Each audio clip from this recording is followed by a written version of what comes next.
Gak nyangka kan? Dapatkan YouTube Music Premium.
Berawal dari secara umum ya, bahwa kepahilitan yang ada di lembaga keuangan syariah ini menurut pandangan Bapak Ketua Kamar, baik beliau sampaikan langsung maupun di dalam bukunya tentang kepahilitan itu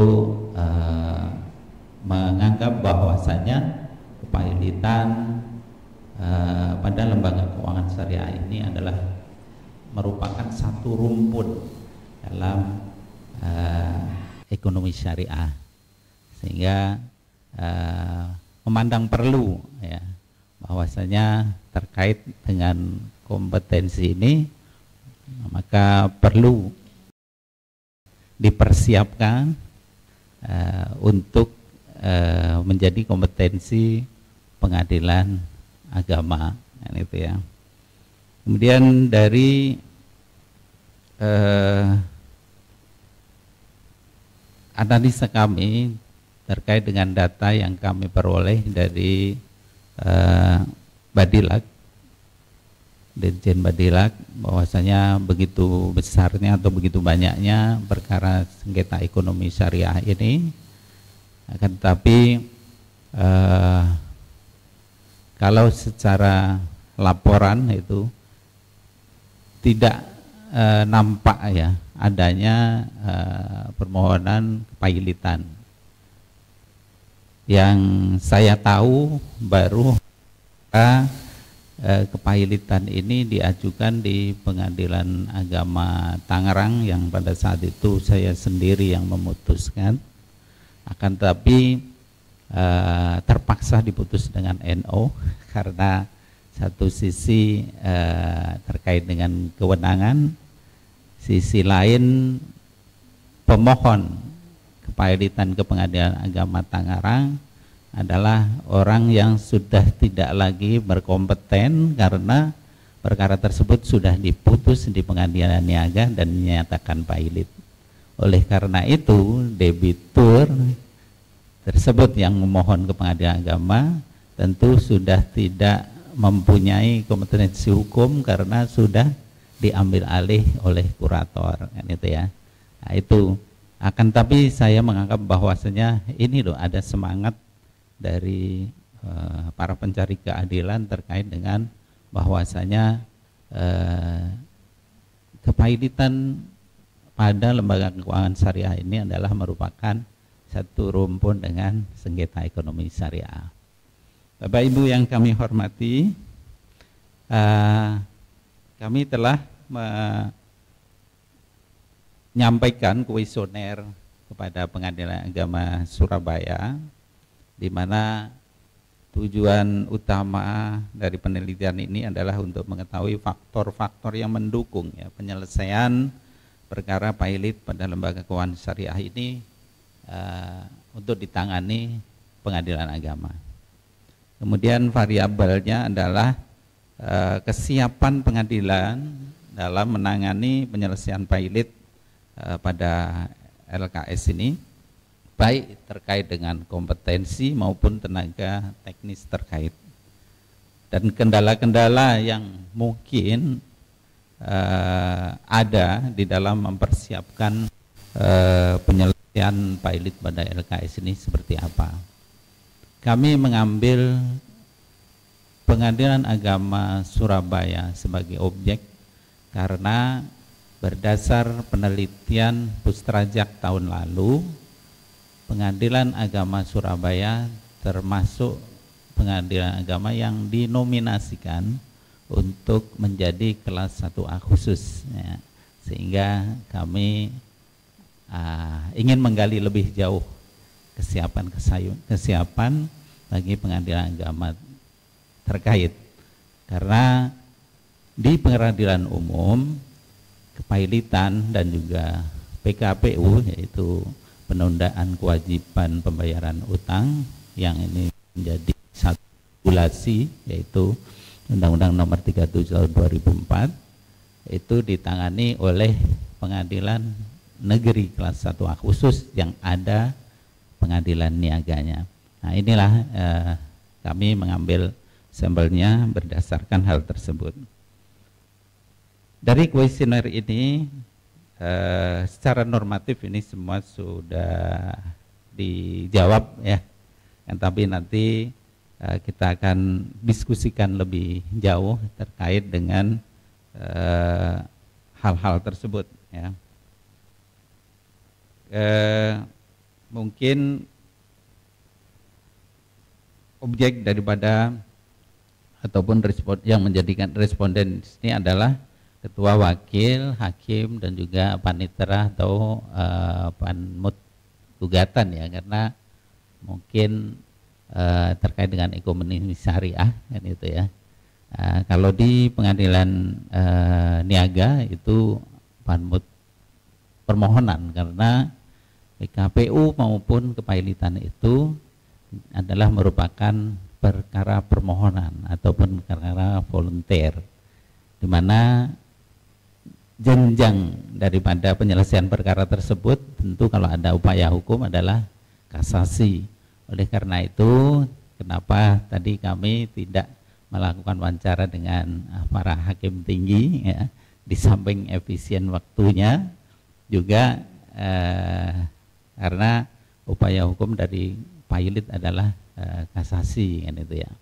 Namun demikian tidak tertutup kemungkinan baik secara informal mungkin nanti kami juga akan berdiskusi juga dengan para yang mulia hakim tinggi.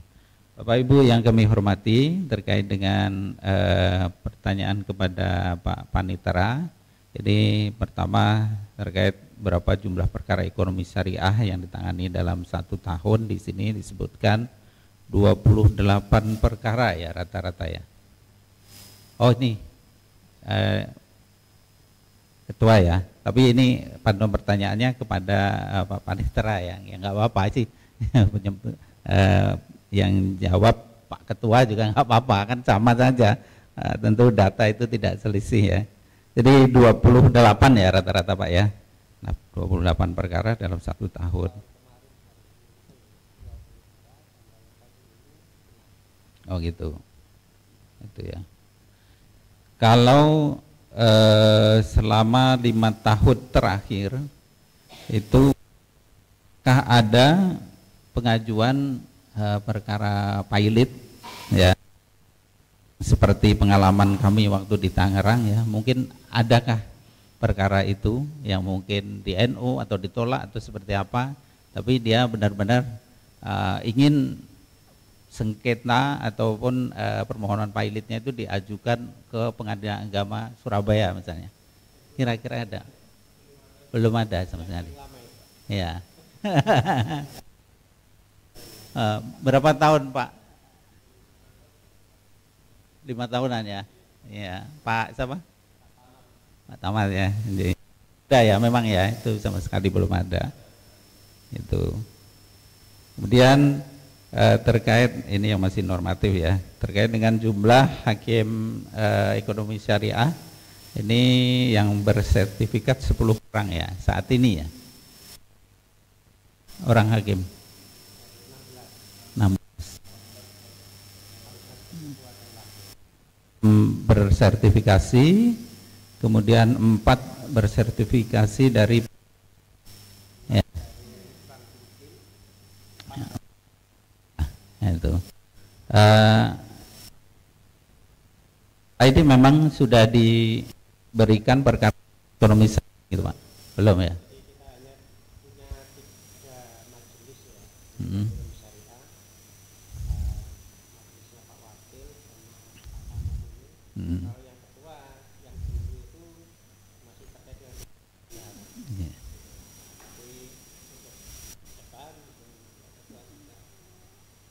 Iya. Iya. Jadi menurut Pak Ketua atau para hakim nih, apakah sudah cukup dengan kuantitas yang diajukan perkara ekonomi syariah ke Pengadilan Agama dibandingkan dengan jumlah hakimnya, Pak?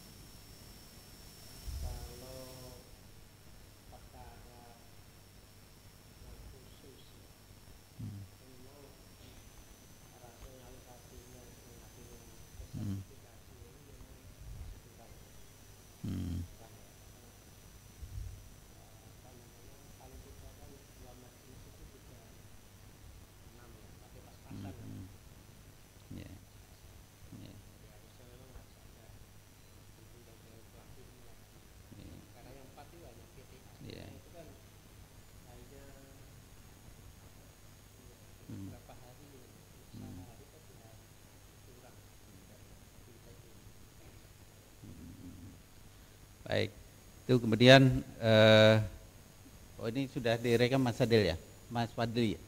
Sudah direkam ya? Berarti pakai mic aja biar kedengar nanti Pak ya yang jawab. Kemudian terkait dengan perkara pailitan ya di dalam RK,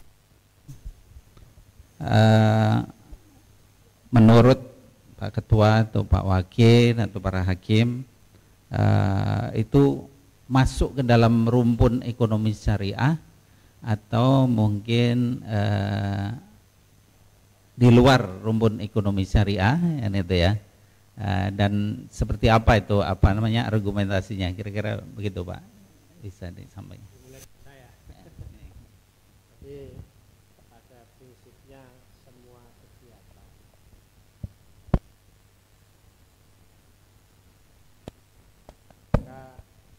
substansinya, penyelesaiannya harus diselesaikan dengan prinsip syariah. Nah, kalau misalnya diselesaikan dengan cara konvensional, maka terjadi disharmoni normanya tidak pas. Karena pada asalnya orang melakukan transaksi berdasarkan prinsip syariah itu kan niatnya itu bukan sekedar niat bisnis, tapi ada niat non bisnis, istilahnya niat ibadah lah, mencari keberkahan. Jadi kalau kemudian ada sengketa ya seharusnya diselesaikan secara syar'i karena ada nilai norma-norma agama yang dipegang. Nah, kalau kemudian dipaksakan sesuai dengan undang-undang PKPU diselesaikan secara konvensional, ya, tentu ini menjadi sesuatu yang bertentangan secara normatif.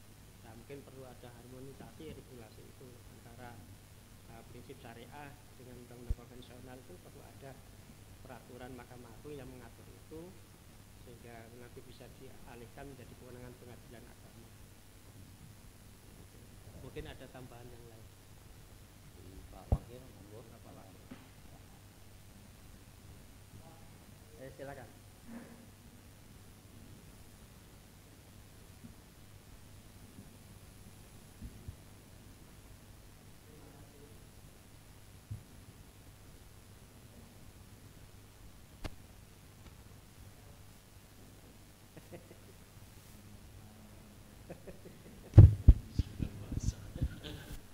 Terima kasih Pak. Wih kok banter ya.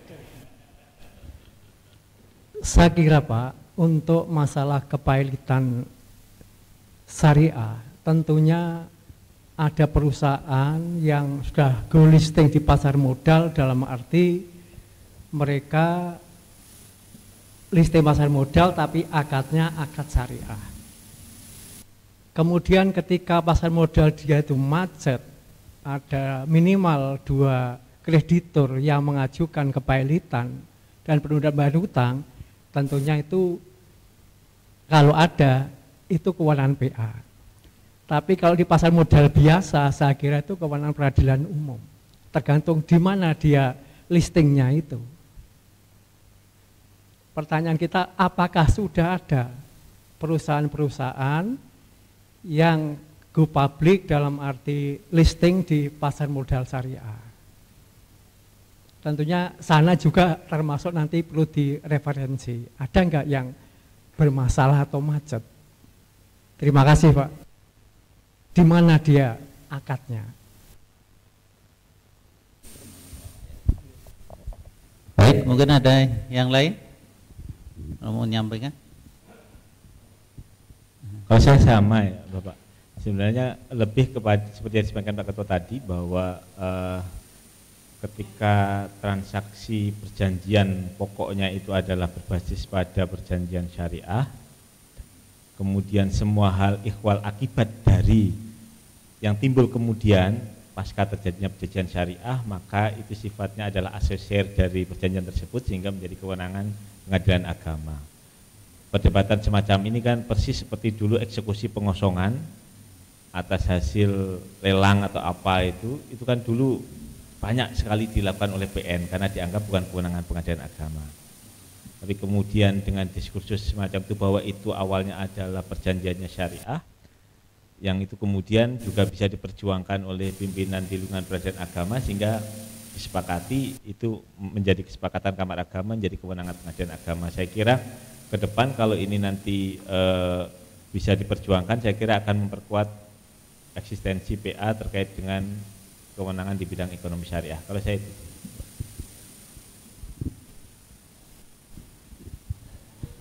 Terima kasih. Barangkali ini juga senada dengan apa yang disampaikan Pak Ketua tadi, karena judulnya kepailitan pada LKS, Lembaga Keuangan Syariah.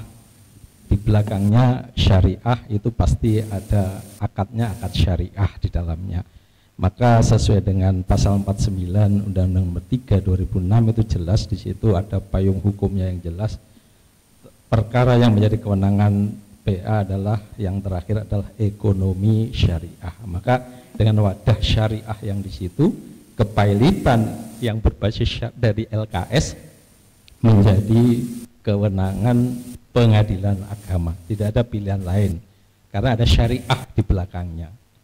Barangkali itu Pak, lebih menambahkan.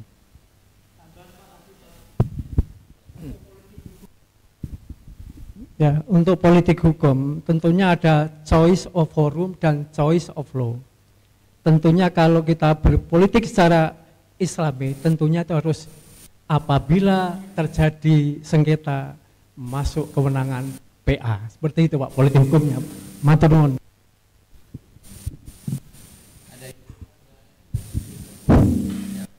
Sedikit penambahkan barangkali kalau kita melihat Undang-Undang Nomor 3 Tahun 2006 dan putusan Mahkamah Konstitusi Nomor 93 Tahun 2011 itu sebenarnya sudah memberikan batas yang jelas mana hutang yang konvensional maka penyelesaiannya dengan pengadilan negeri. Tapi mana hutang-hutang yang berkaitan dengan sengketa hukum syariah maka penyelesaiannya lewat pengadilan agama. Oleh karena itu berdasarkan putusan MK itu maka segala prinsip hutang-hutang yang berprinsip syariah, sengketa syariah, maka penjelasannya tidak lain harus melalui pengadilan agama. Barangkali itu. Terima kasih.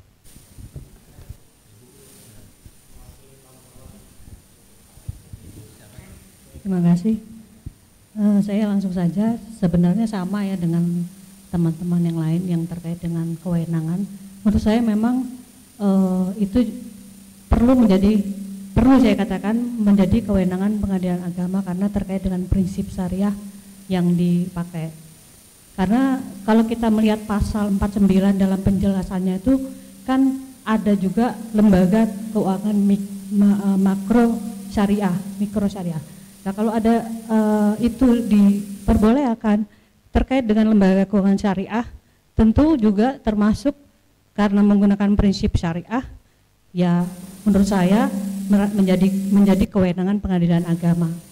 Dan itu penting untuk menambah wawasan kita supaya kalau nanti itu ada, karena selama ini kan saya sendiri pribadi sudah mengikuti pelatihan ekonomi syariah 2 kali di Mega Bandung sendiri dan juga di penyetaraannya di Bandung. Itu selama ini memang tidak ada materi terkait dengan adanya kepailitan. Tapi saya merasa bahwasanya dengan adanya lembaga keuangan syariah yang terkait dengan adanya kepailitan itu menjadi kewenangan pengadilan, artinya prinsipnya harus menjadi kewenangan pengadilan agama kita. Terima kasih, itu saja.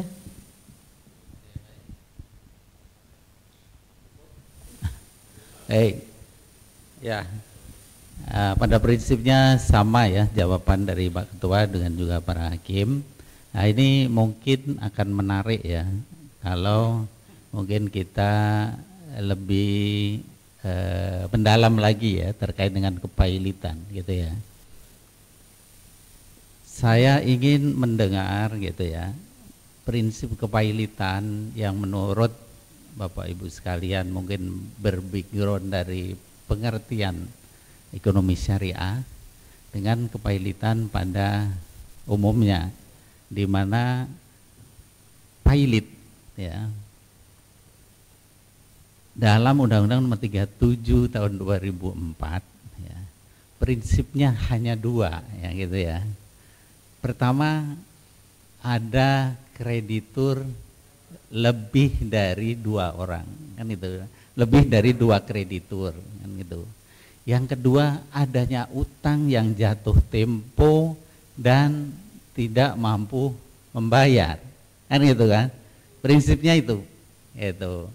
Jadi makanya di pengadilan niaga itu kenapa menganggap bahwa kepailitan yang berasal dari atau kepailitan pada lembaga keuangan syariah itu ditangani oleh pengadilan niaga kan itu ya, karena prinsipnya itu mereka tidak melihat ya, apakah akadnya itu berdasarkan syariah atau tidak kan gitu kan, karena jelas di situ ada kreditur dan ada debitur yang sama-sama mengakui adanya utang yang tidak bisa dibayar kan gitu kan, intinya itu. Nah, itu makanya kami ingin menggali ini menurut Bapak Ibu sekalian, apakah ada perbedaan prinsip antara kepailitan di dalam Undang-Undang Nomor 37 Tahun 2004 dengan pengertian taflis yang biasa dipakai di dalam ekonomi syariah. Kalau memang itu ada perbedaannya, ini kami sangat menunggu sekali kan gitu, sehingga kami bisa membeberkan ini loh bedanya antara pailit dengan taflis kan gitu kan. Nah itu terus kemudian apa namanya pailit di dalam undang-undang tersebut, menurut orang peradilan niaga, kalau hal itu sudah ditangani oleh pengadilan niaga, maka tidak akan dapat diajukan di pengadilan yang lain atau pengadilan yang sama pun. Artinya baik PKPU maupun pailit itu tidak dapat diajukan 2 kali, kan gitu kan. Ini tentu nanti akan berkaitan dengan regulasi yang ada, yaitu tentang undang-undang pailit dan PKPU. Kemudian Bapak Ibu sekalian, terkait dengan kepailitan ini, tentu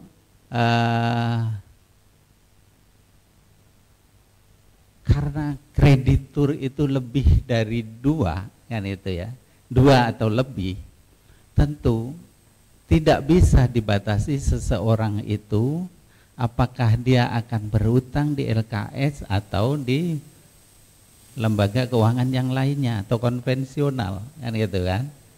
Nah, kalau kemudian kepailitan ini yang notabene-nya berawal dari akad syariah ditangani di pengadilan agama, kreditur yang lain ada kreditur konvensional, tentu ini akan menjadi sengketa kewenangan mengadili, kan gitu ya. Karena tidak bisa dibatasi orang itu hanya utang di LKS saja, kan gitu ya. Kalau ternyata didapatkan kreditur lain ini adalah dari konvensional, kan gitu, bagaimana itu nanti penyelesaiannya, kan gitu. Nah, inilah mungkin kalau kita korek lebih dalam, bagaimana komentar Bapak Ibu sekalian ya, utamanya yang pertama, apakah ada prinsip taflis itu berbeda dengan kepailitan yang ada di Undang-Undang 37 2004. Yang kedua, kreditur yang bercampur antara syariah dengan konvensional yang semuanya itu mempunyai hak untuk mempailitkan, itu bagaimana nanti penanganannya, kan itu antara pengadilan agama dengan pengadilan niaga, yaitu. Barangkali ada yang bisa menyampaikan, silakan.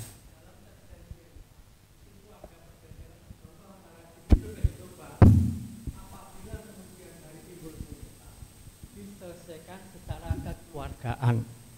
Bila tidak tercapai sepakat, selesaikan di pengadilan mana itu ada choice of forumnya, Pak. Jadi setiap akad perjanjian kita baca bank konvensional maunya mesti ada seperti itu, choice of law and choice of forum.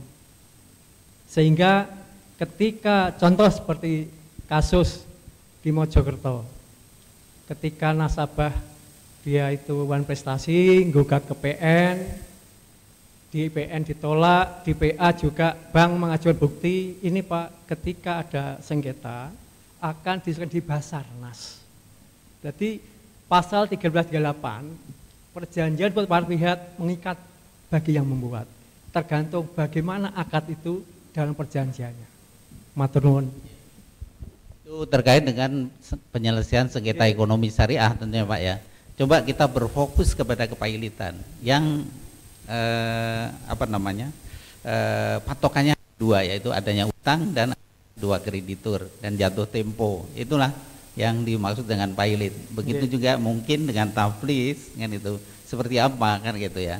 Apakah itu juga, karena di sini di pengadilan niaga itu Pak, terkait dengan penyelesaian PKPU maupun permohonan pailit itu sangat sederhana kan gitu. Manakala itu utang tidak bisa membayar, kabulkanlah pailit. Nanti tindak lanjutnya tentang pemberesan. Nah, inilah di pemberesan ini yang sangat panjang dan berliku-liku, berpeluang sekali adanya kecurangan-kecurangan baik dilakukan oleh kurator maupun oleh mereka sendiri, baik kreditur maupun debitur. Itu Pak ya. Ini terkait dengan itu. Ada nggak ini yang bisa memberikan? Oke, sedikit nambahin yang mulia. Jadi kalau perbedaan, saya kira kita kan harus mencari biar nanti reasoningnya kuat ya terkait kenapa taflis itu perlu diangkat sebagai sesuatu hal yang berbeda dengan konsep kepailitan yang ada di konvensional. Saya kira konsep mendasar utang piutang yang kemudian bisa berujung pada taflis dalam hukum Islam itu kan didasarkan pada prinsip ta'awun lah ya. Kalau dalam hukum Islam ini yang saya kira yang membedakan dengan konsep konvensional, ada prinsip tolong menolong yang itu tentu berbasis kepada ketauhidan yang sangat berbeda dengan prinsip yang ada di sistem konvensional. Yang mana kemudian dalam Islam juga sebagai tidak lanjut dari ta'awun itu, sehingga ketika ada orang berhutang kemudian dia itu bangkrut sehingga dinyatakan muflis, maka tidak harus kemudian semua harta bendanya dirampas, tapi juga harus diselamatkan dan diberdayakan sebagai bagian dari konsep tolong menolong itu. Lebih jauh lagi, orang yang bangkrut tapi itu sifatnya individu, maka dalam Islam juga dianggap sebagai orang yang berhak untuk mendapatkan distribusi zakat ya. Distribusi sebagai bagian dari konsep ta'awun tadi, sebagai bagian dari untuk memberdayakan orang yang sudah bangkrut atau mengalami kepailitan tersebut. Saya kira konsep ini yang tidak ada dalam kepailitan konvensional. Dan setiap orang yang melakukan transaksi awal dengan perjanjian syariah, karena dia menginginkan dampak yang timbul setelah itu, baik itu yang baik maupun yang tidak baik dalam bentuk pailit semacam ini, itu adalah untuk juga di dalam skema yang lingkup syariah, yaitu adanya konsep ta'awun tersebut. Sehingga saya kira ini sangat prinsip mendasar yang saya kira membedakan antara kepailitan di konvensional dengan kepailitan yang ada di keuangan di dalam prinsip syariah. Lalu bagaimana kemudian tadi disampaikan kalau karena di dalam undang-undang tentang kepailitan dan PKP itu syaratnya harus ada 2 kreditur, satu misalnya kreditur dia adalah LKS, satunya misalnya konvensional, maka sebenarnya nanti bisa di dalam perma itu diatur bahwa dilihat siapa kreditur yang pertama yang harus didahulukan untuk pembayaran. Kalau itu adalah berbasis kreditur yang harus didahulukan itu adalah kreditur yang syariah, maka penyelesaiannya adalah di pengadilan agama. Tapi kalau kreditur pertama yang harus didahulukan itu adalah di bank konvensional atau di keuangan konvensional, maka itu menjadi kewenangan pengadilan negeri. Saya kira pemilahannya itu nanti bisa ke sana sehingga tidak ada lagi kerancuan terkait dengan kewenangan di bidang kepailitan pada LKS ini. Itu pendapat sementara dari saya. Monggo kalau ada yang lain.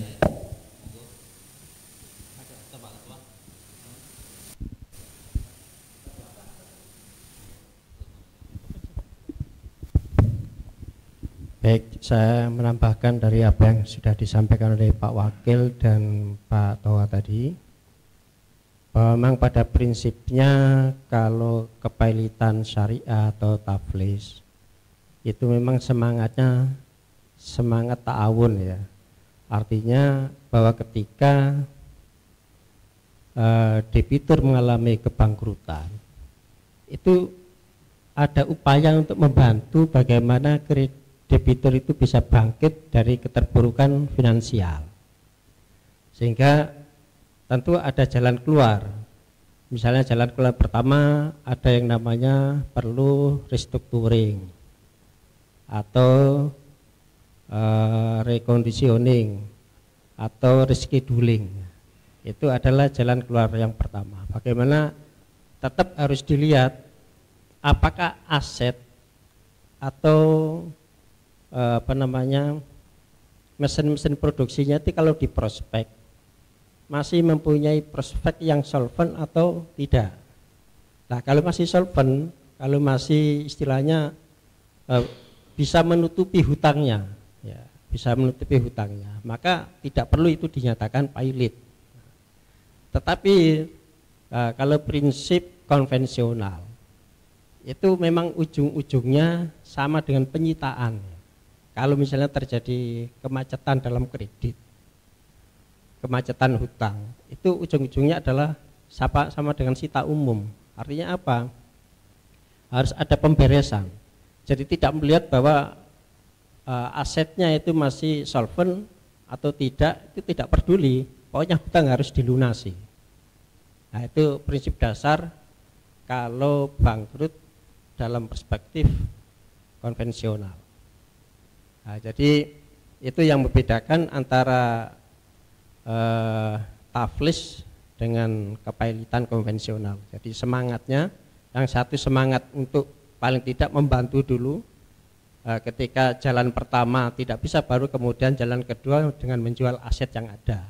Itu prinsip syariah. Tapi kalau yang konvensional kan yang penting ada hutang, tidak melihat bahwa sebenarnya hutang itu tidak seberapa dibandingkan dengan asetnya. Ya, yang penting harus disita, dijual dan dilunasi hutangnya. Itu yang prinsip konvensional. Nah, kemudian yang terkait dengan bagaimana penyelesaiannya ketika masing-masing debitur atau kreditur ini kan ada yang didasarkan dengan prinsip syar'i dan ada yang tidak. Jadi sama seperti yang disampaikan Pak Wakil, ya kalau akadnya ada klausul diselesaikan secara syar'i, ya itu menjadi kewenangan pengadilan agama. Kalau tidak, ya itu menjadi kewenangan pengadilan niaga, ya, pengadilan konvensional. Kemudian apalagi tadi Pak?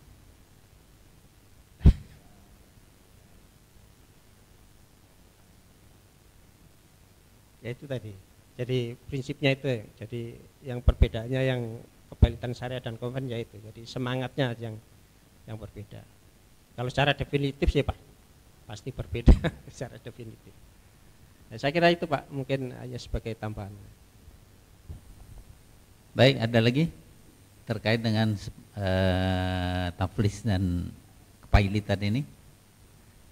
Mungkin saya tambahkan sedikit bahwa yang uniknya lagi, unik apa ya, di DSN MUI itu belum ada satu pun fatwa DSN yang mengatur tentang kepailitan, kan gitu ya.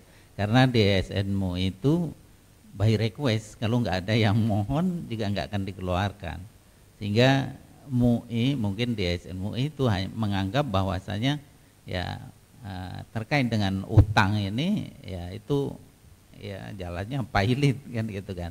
Terus kemudian terkait dengan penyelesaian secara didahulukan perdamaian, kenapa pailit itu digabung dengan PKPU? Karena perkara pailit itu sangat sering ya, walaupun ada yang langsung permohonan pailit, tapi sangat sering didahului dengan PKPU, yaitu permohonan penundaan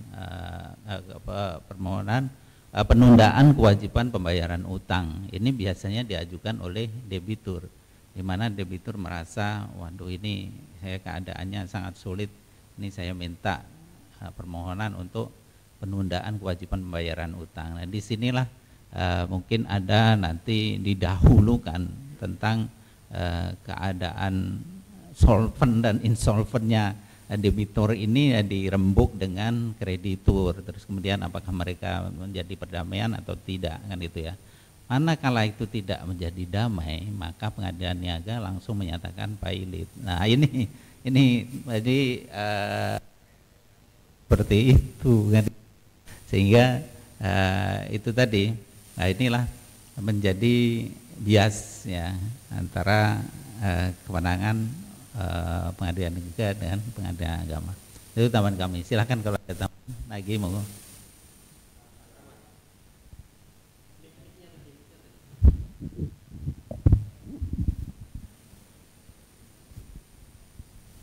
Ya, terima kasih. Assalamualaikum warahmatullahi wabarakatuh. Ada ini Pak, semacam persepsi yang masih mengganjal dalam praktek bank syariah di Indonesia. Kalau dari nomenklaturnya sudah jelas, BSI, Bank Syariah Indonesia. Demikian juga dalam praktek penyebutan bunga, tidak lagi menggunakan bunga, tapi margin ada perbedaan atau nisbah atau apa bagi hasil. Tapi yang menjadi ganjalan ternyata dalam praktik itu tidak ada beda antara yang berlabel BSI atau menggunakan istilah margin dengan bank konvensional yang menggunakan istilah bunga. Ujung-ujungnya apa yang diagunkan itu kemudian seperti yang disampaikan oleh Pak Ketua itu ada semacam ke arah eksekusi hak tanggungan itu tadi. Sehingga prinsip ta'awun yang diharapkan dalam ruh bank syariah itu belum ada hingga saat ini. Oleh karenanya maka tentu akan menimbulkan kesulitan ketika ada opsi seperti ini, karena fakta tinggal sebuah nama tapi praktik masih sama. Itu Pak, saya kira itu yang menjadi ganjalan sampai detik ini. Terima kasih. Wassalamualaikum warahmatullahi wabarakatuh. Waalaikumsalam warahmatullahi wabarakatuh. Terima kasih Pak atas masukannya. Masih ada lagi yang menambahkan terkait dengan fokus pada pilot Pak ya? Sedikit menambahkan terkait dengan prinsip taflis tadi Pak ya. Barangkali keberlanjutan dari prinsip ta'awun itu harus ada prinsip berbagi resiko. Berbagi resiko ya tentunya kalau kreditur dengan debitur, kalau untung ya dibagi, tentunya kalau ada kerugiannya juga resikonya harus ditanggung bersama. Maka prinsip berbagi resiko ini yang seharusnya ada di awal di dalam akadnya juga seharusnya. Jadi kemudian terkait dengan sengketa kewenangan tadi ya, saya juga setuju dengan apa yang disampaikan Pak Wakat tadi. Harus ada kreditur preferennya yang mana yang harus didahulukan. Apakah itu yang konvensional, apakah itu yang nanti berbasis syariah. Kalau yang preferennya syariah tentunya syariahnya harus didahulukan, berarti kewenangan PA. Tapi kalau preferennya itu adalah konvensional, ya tentunya nunggu dari yang konvensional dulu, kemudian nanti ke syariahnya gitu Pak. Jadi tidak bisa dua-duanya serentak dijalankan seperti itu. Ya, ini kan masih. Baik, masih ada tambahan?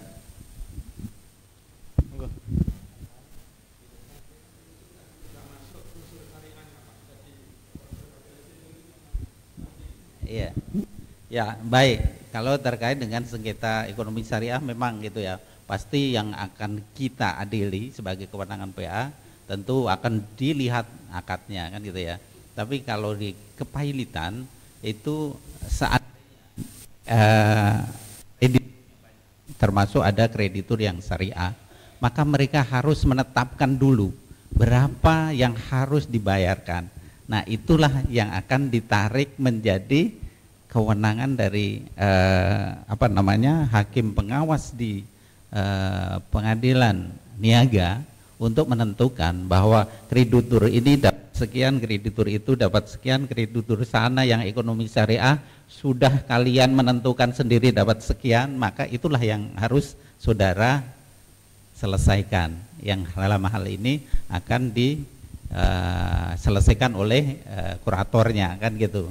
Nah itu loh, pada prinsipnya seperti itu kalau di pengadilan niaga yang selama ini. Makanya disinilah kenapa kepailitan itu kemudian belum muncul menjadi satu sengketa yang ini mestinya diselesaikan secara khusus karena sangat berbeda. Nah ini yang pingin kami gali itu di situ. Apakah ada sih hal yang sangat berbeda sehingga itu harus ditangani oleh pengadilan agama begitu ya. Memang kalau di sini ada pilot, kemudian di dalam penyelesaian mereka ada sengketa dengan kreditur yang berbasis akad syariah, tentu mereka juga bisa mengajukan perkaranya di pengadilan agama untuk menentukan berapa besaran yang harus dibayarkan. Itu juga boleh kan gitu loh, kan gitu ya. Itu tetap menjadi kewenangan pengadilan agama kan gitu ya. Tapi dengan rangkaian penentuan bahwa ini dinyatakan pailit, nah sementara ini masih dipegang penyelesaiannya oleh pengadilan niaga gitu Pak. Mungkin gambarannya seperti itu. Jadi yang ingin kami gali benar-benar itu, adakah variabel yang benar-benar ini sudah beda dengan apa yang seharusnya diselesaikan oleh pengadilan niaga gitu. Itu maksud kami seperti itu.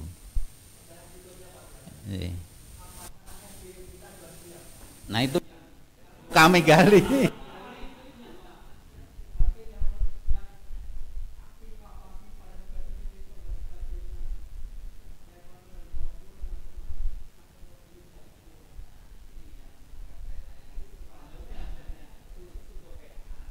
Dengan kesiap ke sana kan gitu kan.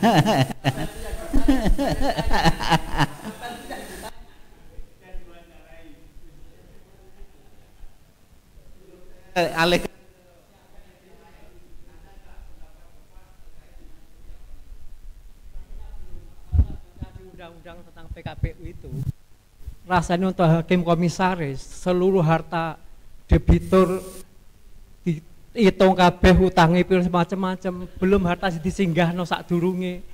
Rasanya kok SDM kita kok lapor buat ngoleki perkara.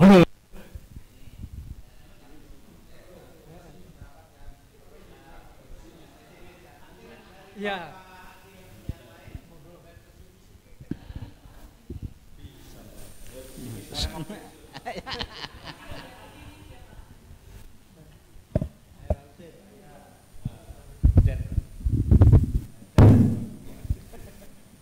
Pendapat dengan istilah politik hukum, Pak. Sama dengan kita dulu itu, apakah bisa hakim agama itu ternyata bisa begitu. Makanya di keseluruhan itu saya jawab siap gitu, Pak. Ya, geraknya berproses kan itu. Jadi yang penting siap kan itu. Karena itu memang betul katanya kalau kesadaran umat Islam ini ke agama semua mungkin sudah beres, Pak. Ya hutang, ya apa kan begitu. Ini kan kena di kotak-kotakkan zaman Belanda dulu, Pak. Kan begitu. Ada PN, ada niaga kan begitu itu. Malah kalau orang desa dulu itu kan menghadap Pak Kiainya, Pak, itu, Pak. Menyelesaikan hutang kan itu. Yang sekarang mungkin semuanya terwujud di pengadilan agama kan. Para hakim agama dulu kan para kiai, Pak, kan begitu. Kita rata-rata belakangan kejebolan dari misalnya sarjana YIN atau sarjana hukum yang berbasis agama kan begitu, Pak. Makanya karena itu saya jawab ya siap. Nah, bikin saya ya sama dengan ekonomi syariah itu, Pak. Kalau sudah ditatar bagaimana, ini kan kesadaran masyarakat itu, Pak. Demikian, terima kasih, Pak. Baik, terima kasih. Selanjutnya ini biar ada penyegaran, kami limpahkan kepada senior ini, barangkali ada pertanyaan-pertanyaan, monggo Pak Nurul, Bunda. Terima kasih Pak Ketua. Sudah banyak sebenarnya ya masukan-masukan dan informasi yang kami terima dari Bapak Ibu. Hanya memang ya kalau dari segi kesiapan, karena mungkin embel-embel ikhlas beramal itu masih melekat di dalam diri Bapak Ibu, jadi siap saja gitu ya. Nah, tapi siap itu kan harus dibarengi dengan ketika kami kemarin ke pengadilan negeri, mereka itu di pengadilan negeri Surabaya itu yang sudah bersertifikasi hakim niaga itu ada 14 orang, perkara hanya 6 masuk. Dan mereka juga harus mengadili perkara-perkara yang lain. Ditanya oleh Pak Slamet, ideal enggak, Pak? Enggak ideal. 14 orang perkara 6 enggak ideal. Bisa dibayangkan enggak, Pak? Ada perkara kepailitan PKPU itu yang dari 2012 sampai sekarang belum beres. Nah, itu bayangannya gitu. Padahal hakim di PN yang sudah bersertifikasi niaga mengadili perkara niaga itu ada tambahan insentifnya loh, dan cukup besar.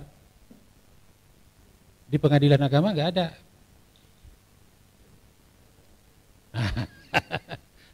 itu bayangan ya, itu bayangan kalau kita materi oriented. Ya. Tapi kan kita kembali kepada ikhlas beramal tadi. Nah, yang jadi persoalan memang ketika kita ya sedikit mengulik tentang taflis tadi, itu memang sebenarnya tidak terlalu berbeda dengan pailit yang sekarang dipraktekkan di Indonesia, undang-undang kita. Hanya memang di dalam pemberesannya itu dia lebih mengacu kepada firman Allah.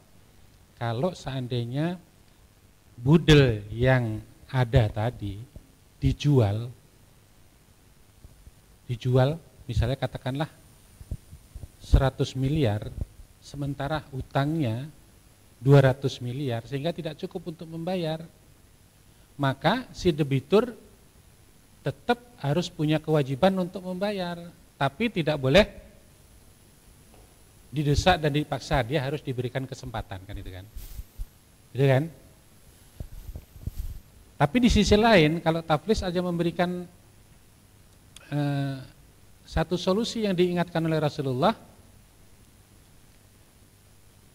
atas protes dari kreditur, lah ini hutangnya belum lunas, tidak cukup, tapi hartanya sudah tidak ada lagi, kata Rasulullah.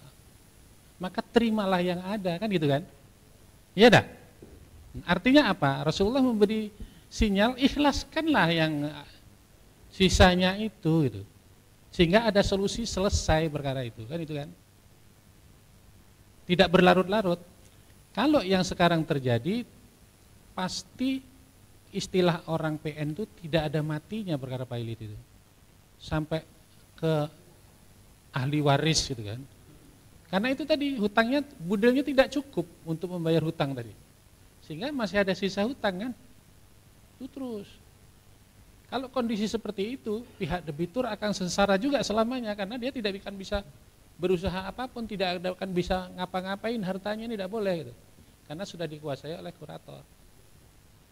Nah, berbeda ceritanya dengan apa tadi sharing apa sama kalau rugi sama-sama nanggung, sharing profit tadi, itu berbeda. Kalau itu musyarakah, itu tentu berbeda ceritanya dengan perkara PKPU dan kepailitan, berbeda. Nah, oleh karena itu maka memang potensi sengketa kewenangan tadi kemungkinan kecuali kalau di dalam aturan berikutnya barangkali diatur bahwa taflis ini khusus yang akadnya syariah misalnya begitu. Tetapi harus digarisbawahi bahwa di dalam pemeriksaan perkara pailit ini kan kita tidak melihat akadnya apa. Yang dilihat kan punya hutang enggak? Ya, berapa orang krediturnya kan gitu kan? Bisa bayar hutang atau tidak? Kan itu yang dilihat. Ini dulu akadnya apa kan tidak begitu kan? Kalau memang ini mau diatur di dalam menjadi kewenangan peradilan agama, tentu salah satu bunyinya di dalam pasal itu adalah memunculkan adanya akad yang harus menjadi salah satu syarat. Kan itu. Kalau tidak, nanti apa bedanya dengan itu? Kan itu kira-kira. Nah.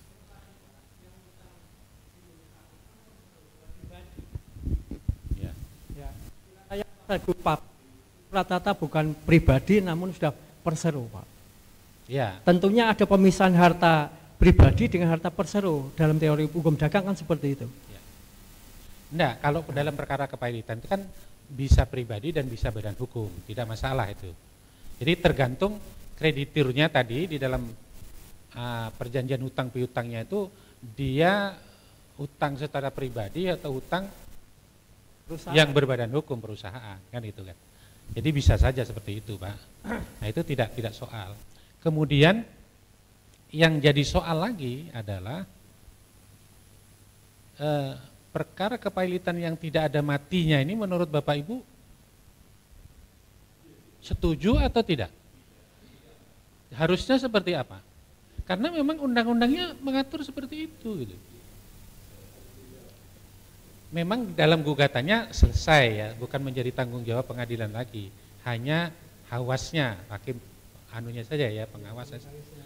Tapi perkaranya selesai, berbeda dengan perkara eksekusi, berbeda, itu menjadi tanggung jawab pengadilan. Kalau itu kan tidak, menjadi tanggung jawab kurator kan. Pengadilan hanya menjadi pengawas saja. Akan tetapi kalau tidak ada matinya, menjadi beban juga bagi hakim pengawasnya kan gitu. Makanya banyak kasus, kalau itu nanti menjadi kewenangan peradilan, bukan nakut-nakut ini, siap-siap hakim-hakim muda ini diperiksa oleh Bawas gitu.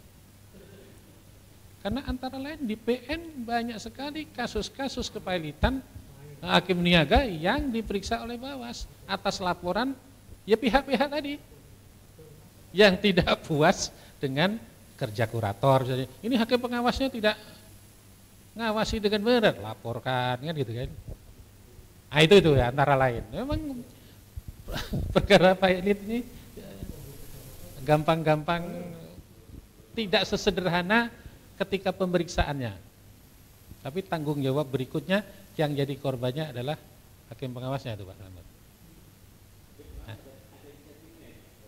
Nah, wallahu a'lam. Wallahu a'lam. Itu tinggal aturannya Pak. Makanya tinggal diatur. Kalau yang kita mengacu ekonomi syariah kan tidak ada tambahan. Apa bedanya yang menyelesaikan GC dan CT dengan ekonomi syariah? Nah, itu kan tambah beban katanya. Nah, tambah beban katanya gitu. Tapi kalau kita berwawasan tadi, ikhlas beramal, kemudian ingin menambah wawasan keilmuan kita, karena itu juga menjadi bagian dari ibadah kita, ya tentu kita tidak materi oriented kan. Kan itu yang paling penting. Tentu teman-teman hakim pengadilan agama saya yakin tidak materi oriented seperti teman-teman saudara-saudara kita lah, intinya kan itu.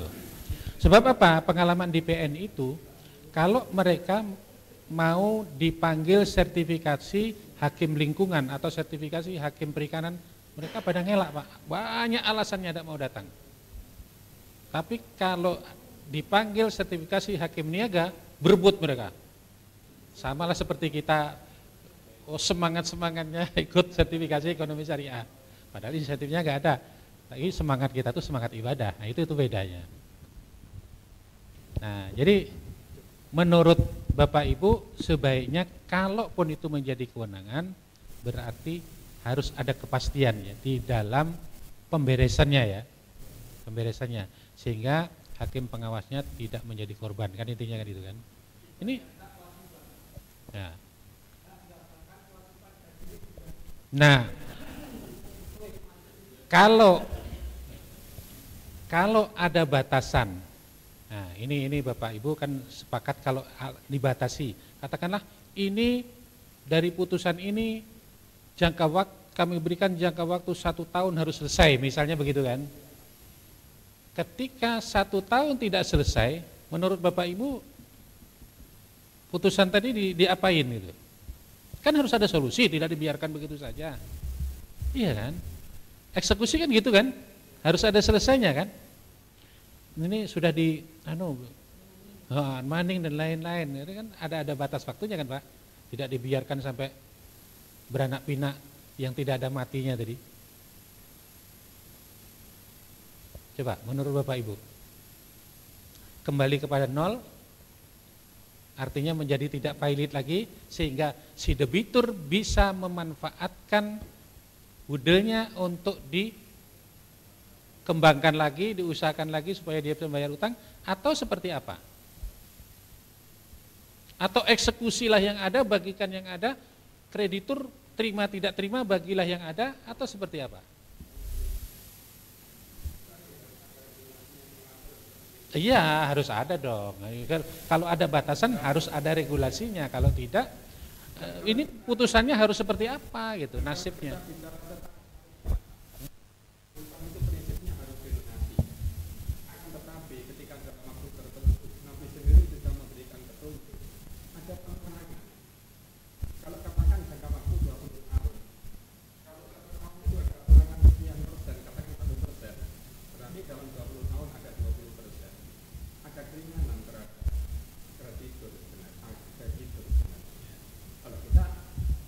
Konsisten bicara masalah syariah.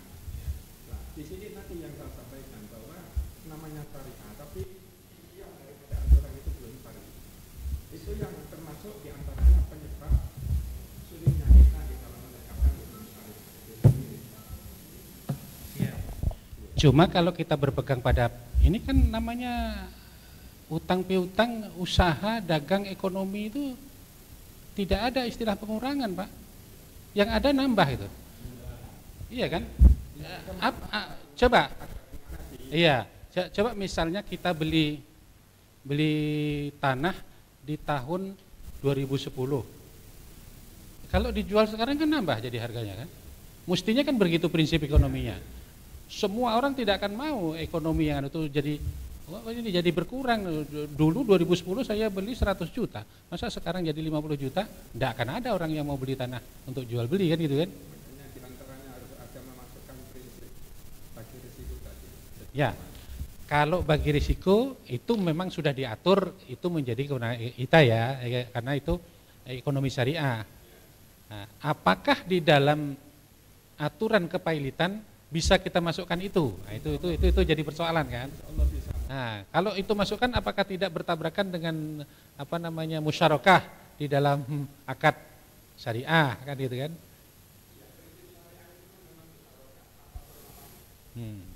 Nanti kemudian kita lihat kepada kepailitan dan yang lain.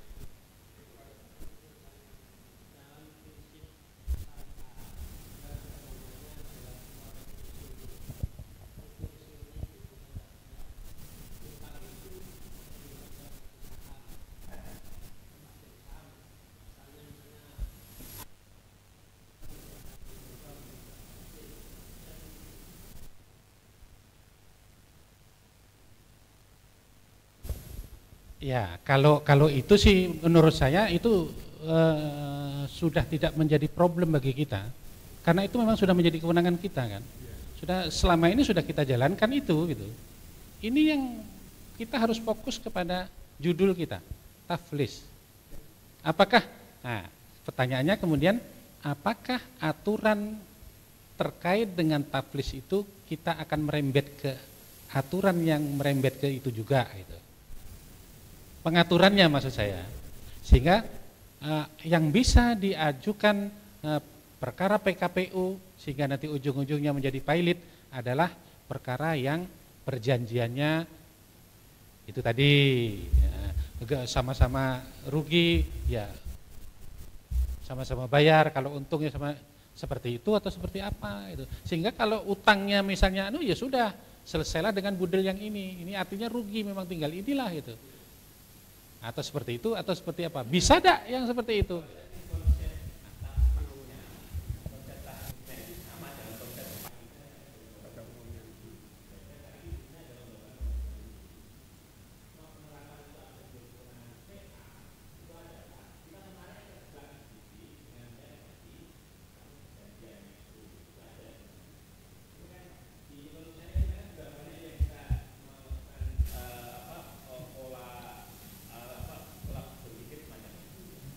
Sehingga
Oke, bisa saya tangkap, artinya pokoknya kita harus dikunci ke nomenklatur yang menyatakan bahwa akadnya syariah, kan itu kan intinya itu kan. Ya, kepalitan syariah. Jadi setiap akadnya syariah yang adalah LKS berarti menjadi kewenangannya. Hanya memang harus dipahami ketika satu badan usaha LKS misalnya itu ada juga yang sahamnya dari konvensional kan gitu kan. Sangat banyak itu, tidak semuanya syariah. Kemudian Nah iya makanya syariah itu menundukkan dirinya kan tidak bisa kita paksa ya, karena mungkin hutang kepada LKS ini tahun 2000, ya. Kemudian hutang kepada BCA ini tahun 2022 kan gitu kan. Ini artinya ini sama-sama kreditor kan gitu kan, dan dia tidak ada saling hubungannya. Manakala ada terjadi pailitan, maka semua kreditur ini akan berkumpul meminta hak masing-masing kan gitu kan. Karena prinsip daripada pailit ini adalah sita umum tadi kan gitu ya, untuk menyita barang.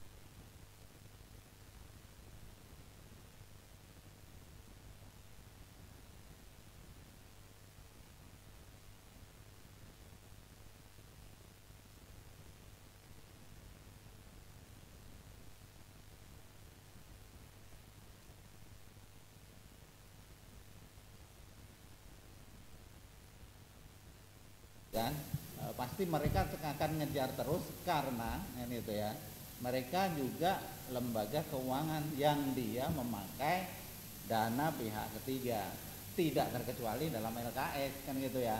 Jadi penabungnya di LKS kan itu ya, atau misalnya kita menabung di BSI dan sebagainya, tentu kita tidak akan rela uang kita ini kemudian diamalkan begitu saja kan gitu kan. Nah inilah problemanya di situ, kenapa ini sehingga tidak berhenti ya, istilahnya ini ya. Berkepanjangan. Dan hakim pengawas itu pasti kalau hakim itu tidak akan dapat kan gitu ya. Akan tapi di sini godaan-godaan itu sangat berat gitu ya. Sebelah si kurator 1 bulannya dapat berapa miliar, sementara di sini yang harus ngawasi dan sebagainya ngomong ini sangat mudah tergoda nanti. Nah ini juga tanda. Ya. Jadi mungkin ini satu pandangan. Ya itulah antara lain yang di dalam satu pandangan, satu diskusi menyatakan potensi untuk sengketa kewenangan tadi. Karena yang konvensional merasa, oh udah kita gugat PKPU di PN gitu kan. Yang orang syariah ya sudah kita ke pengadilan agama. Padahal PKPU itu tidak boleh diajukan 2 kali gitu kan. Nah kan itu kan. Nah itu problem memang. Jadi oleh karena itu kita lakukan penelitian, mari kita pikirkan bersama input-input dan ide-ide dari Bapak Ibu ini yang kira-kira jalan keluar seperti apa yang bisa dituangkan di dalam perma nantinya, sehingga bisa intinya kepailitan syariah ini bisa menjadi kewenangan kita kan itu. Kemudian terkait dengan besaran, menurut Bapak Ibu perlu ada pembatasan jumlahnya berapa baru bisa diajukan perkara PKPU, atau ya biarlah berapa saja, karena LKS di Indonesia ini rata-rata kan masih kecil-kecil gitu kan, atau seperti apa? Kalau misalnya dibatasi 1 miliar, mungkin LKS yang di bawah itu ya banyak sekali kan di Indonesia kan, banyak sekali kan, yang hanya ratusan juta perkara ekonomi syariah banyak kan, yang hanya asetnya ratusan juta, berarti mereka tidak punya kesempatan untuk itu. Nah menurut Bapak Ibu seperti apa? Kalau di PN memang tidak ada batasan.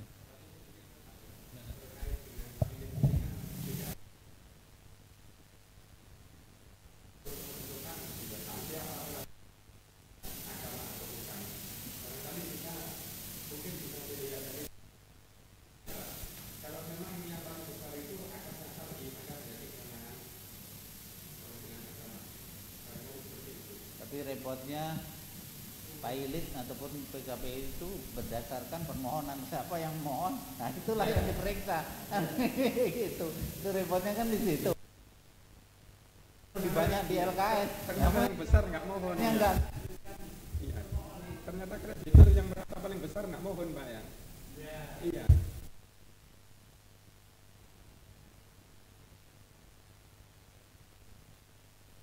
Krediturnya dari 10 baru beres.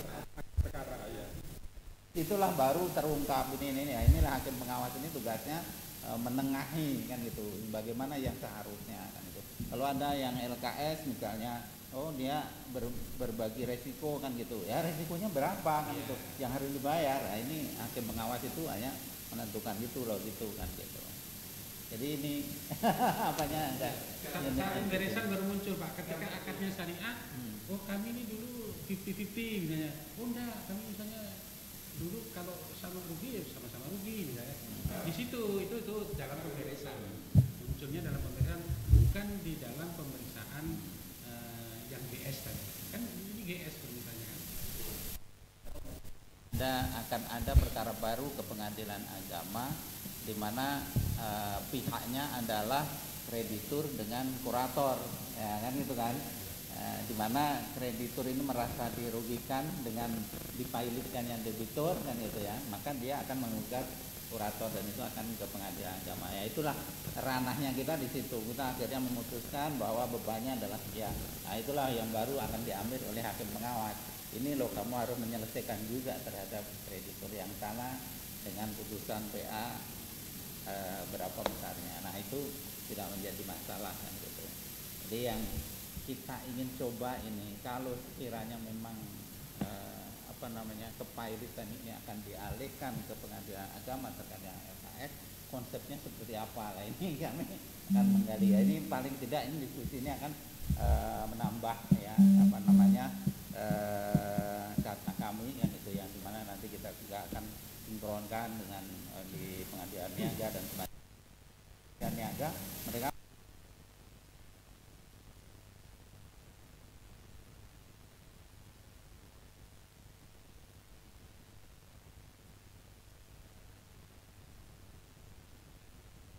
sederhana, tidak sampai 100 juta. Pemberesannya itu menghabiskan miliaran kan gitu kan. Nah itu kan nggak adil juga kan gitu kan. Nah inilah makanya harus ada pembatasan juga kan gitu ya.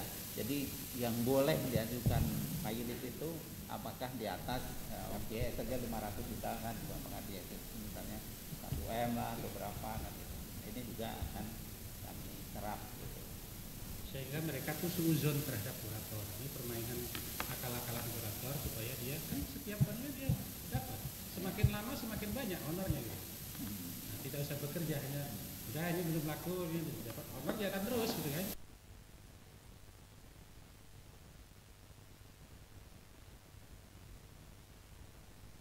Honornya belum lagi kurator ini berlaku sebagai broker sebagai maklarnya harta pilot ini kan bisa aja. Kurator itu kan yang menunjukkan yang meminta kan dalam permohonan kreditur kan dari awal gitu.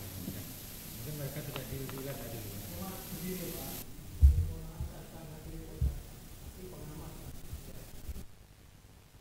Memang masukannya yang kami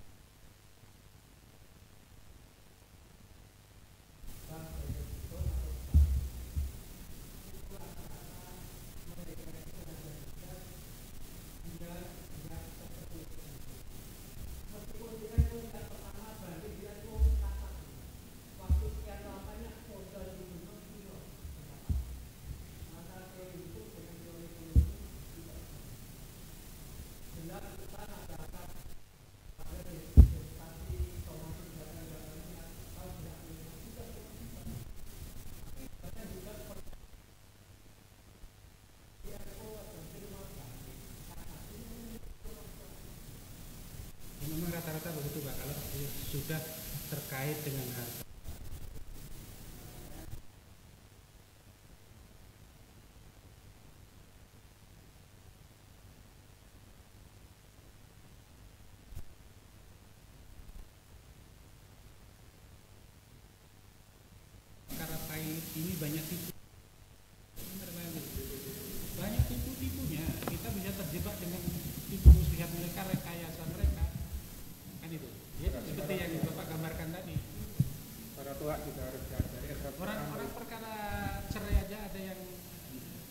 kan? Apalagi ini perkara harta. Nah, banyak kan? Ya, seperti itu. Jadi itu memang sudah di semua lini lah. Sebenar-benarnya juga, tapi lebih banyak yang tidak benarnya ya. Orang sekarang banyak yang tidak lakukan dosa.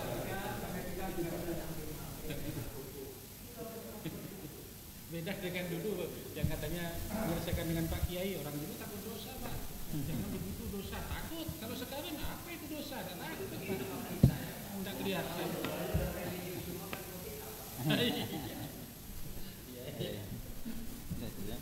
Iya. Jadi intinya bapak-bapak setuju intinya, bapaknya masuk ke penanganan PA, ya ya nomenklatur yang untuk menekan bahwa itu menjadi kewenangan PA adalah kepada akar. Itu menjadi salah satu syarat kan itu. Kemudian dibatasi waktunya.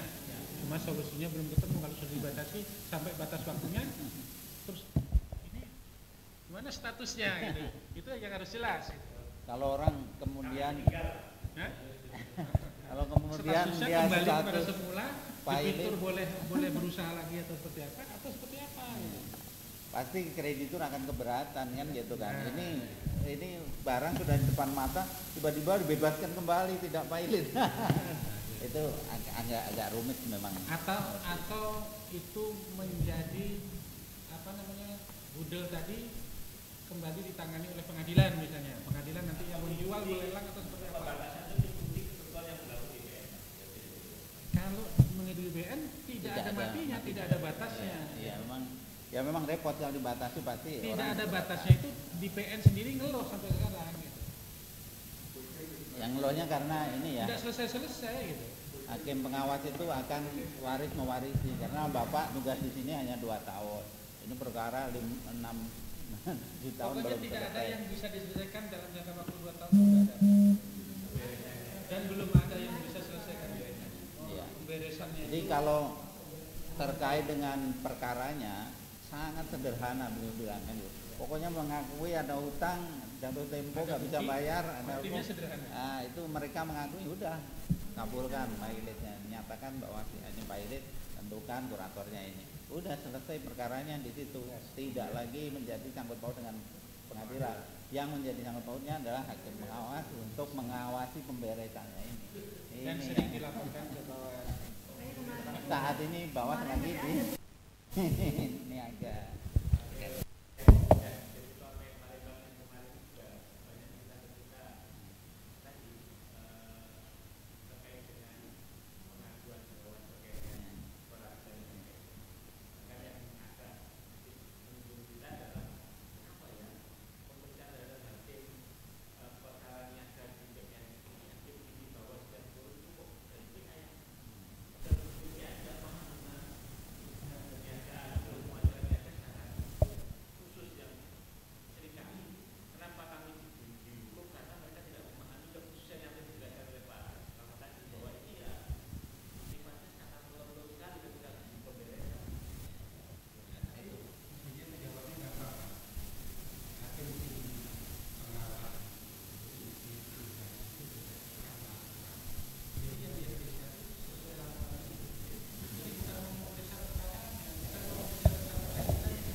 Ini Bapak Ibu sekalian atas atensi dan juga diskusi yang sangat menarik ini.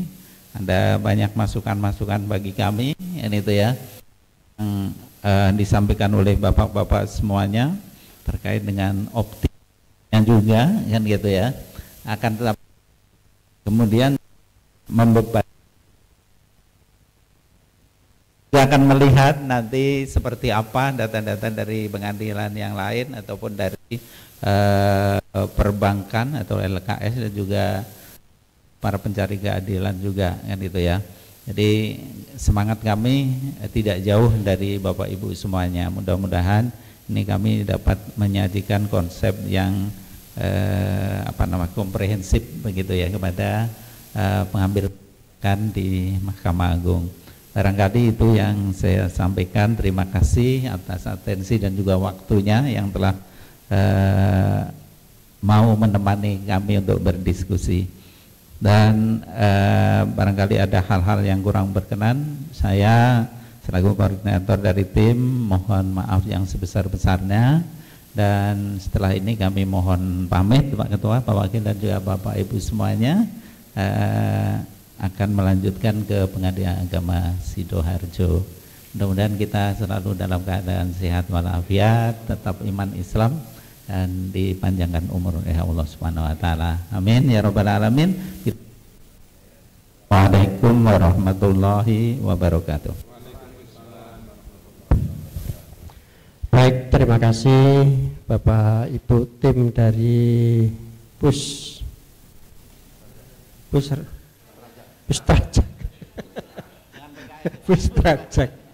Ya, masih belum familiar ya, Pustrajak. Ya. Mudah-mudahan apa yang sudah kita diskusikan ini tadi membawa manfaat bersama. Tadi menindaklanjuti dari usulan dari hakim senior ini Pak, terkait dengan politik hukum. Gimana kalau diusulkan hakim kurator itu hakim yang purna, kan enak, tidak pindah-pindah itu.